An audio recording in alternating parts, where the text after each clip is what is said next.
here with a social buy today at the CCF, and I'm particularly interested in what they do here because I've heard loads of good things.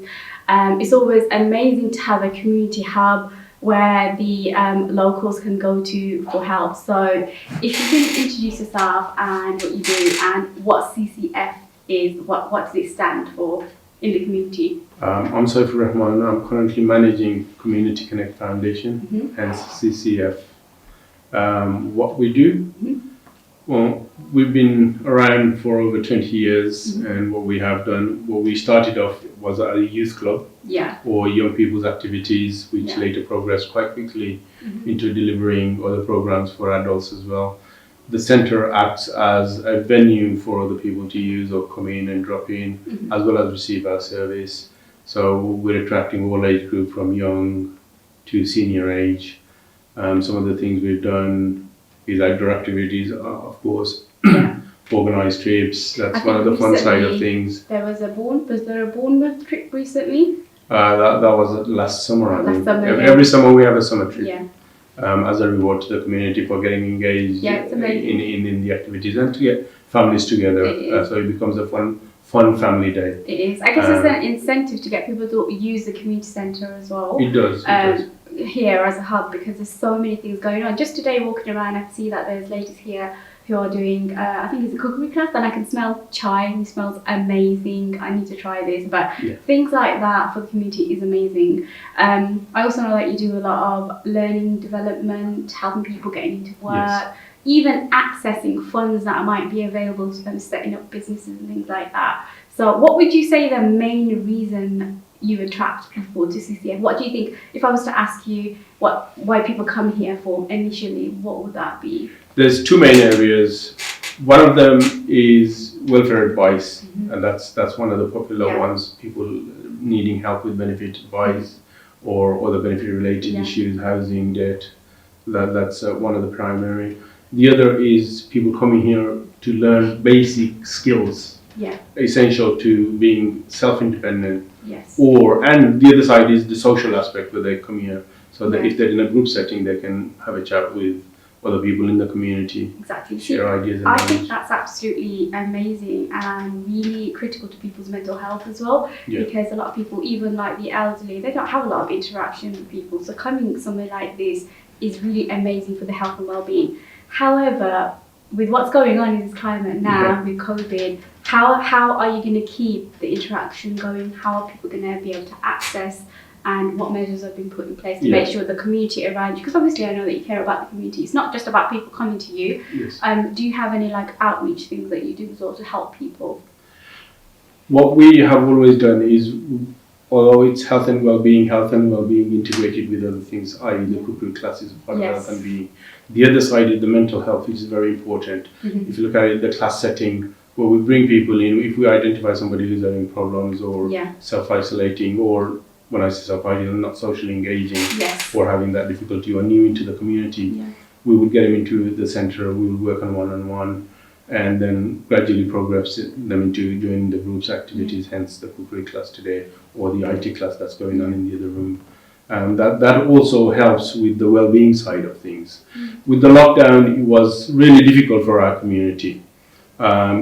Last March, or late end of March, the community just came to a standstill, especially the elderly and vulnerable.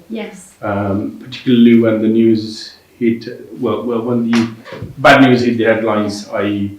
underlying illnesses such as diabetes, cholesterol, heart conditions that's affecting, and then the bold headline which came, the Bangladeshi, in terms of high percentage of death. A lot of our community members, they suffer from underlying illnesses. What doesn't happen is often realized is change of lifestyle can improve that or reduce the risk. These are some of the things, whereas on a lot of cases they will just accept it as a norm. Become medicine dependent. So I think coming from the BAME community, obviously we're a part of that, and we do have loads of underlying issues, and COVID hasn't helped, obviously. Going forward, how are you going to make sure that people can still access the community, or is it going to be something that's not going to be There's a lot of discussions out there. I was at almost an hour and a half meeting this morning about what's going to happen to our centres like this. If you look at it, community centres are advised to close. Yeah. So shut the doors literally. Yeah.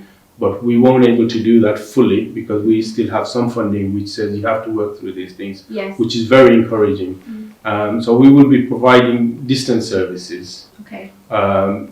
either by phone, and where it's really essential they can come in, and we'll manage that in a controlled situation, i.e. keep them at a distance, and then with the relevant protective gearing, I suppose, or clothing, masks, Yes. gel, that sort of stuff.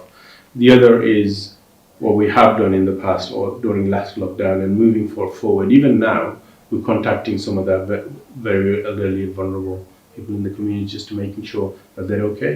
If they need any support from us, if they do, then if we're able to help, we do. Otherwise, we refer people on. That's it. Because as a main hub, you obviously know a lot of people that are sitting in their homes and afraid to go out. They don't really necessarily know who they need to contact. They've got a phone, they might have a laptop, but they don't know what it is they need to put in the search bar that's going to get them connected to people that are going to help them. So places like this are amazing because you've got a plethora of information there that you can offload to people, and they go ahead and do what they're doing. But moving away from health and safety, obviously, health and well-being, you do a lot of things for the youngsters as well. You know, I know that you've got it did start off at the youth community, and then it kind of progressed, which is amazing. We always maintain our route as a young people's place to be, really. What has happened is young people's funding hasn't always been around. As you know, Sandwell Council youth service is almost non-existent now. We've never received mainstream funding, so we had to get funding from elsewhere. Currently, we're running young people's program. That's funded by BBC, and that's kids from age of 13 onward. That's amazing. What had happened during lockdown is we had to stop the services, health and safety. Yes, of course. But we maintained regular contacts with the youngsters. What's also interesting this year around, or the last year, is we've got both boys sessions as well as girls sessions. And recently we just started the youth club, but we have to go down in lockdown again. Exactly. It's not helping. So it's not helping anybody actually. Okay, so health and well-being again. You do Zumba classes here, don't you? Have you ever taken part in any? No, the Zumba class happens for the ladies. Yeah. They wouldn't allow me anywhere anymore. No. Because you're going to be better than them, that's why. Despite my requests. No, we're very sensitive to who goes in what part of the area, as and when some of these activities happen.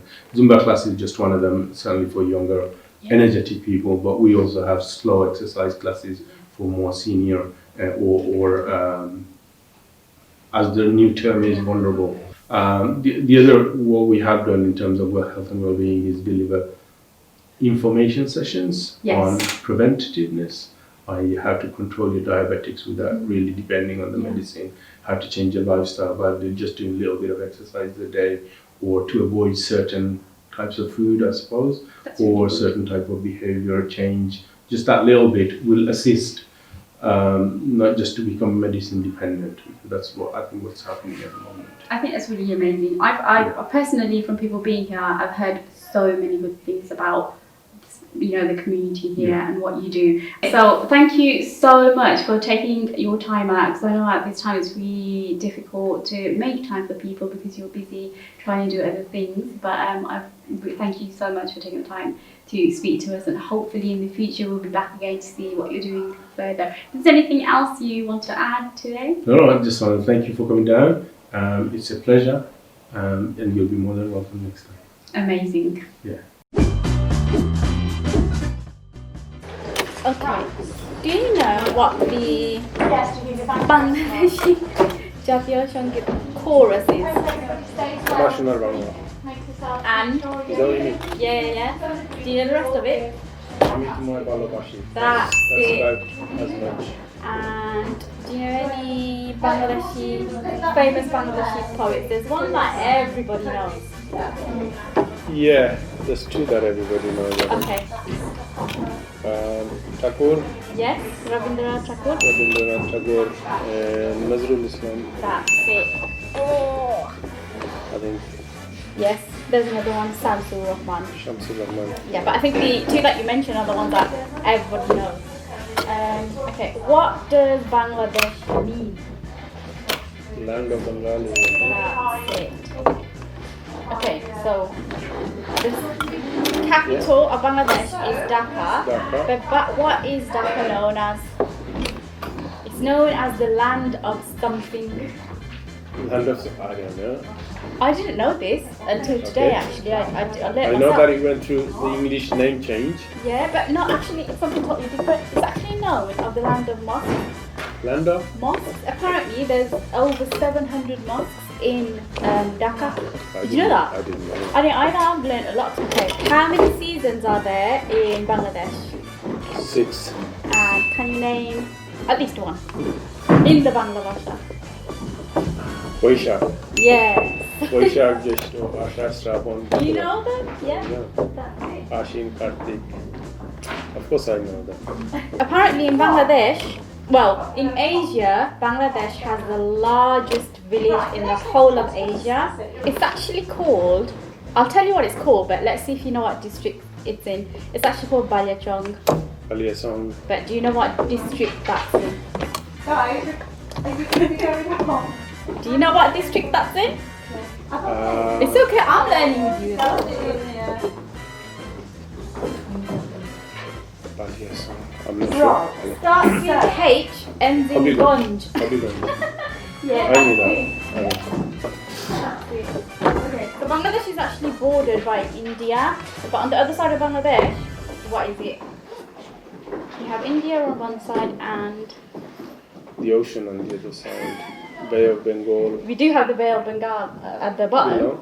On the side, Burma is on the other side. Myanmar. Myanmar now. Yeah. It used to be Burma before.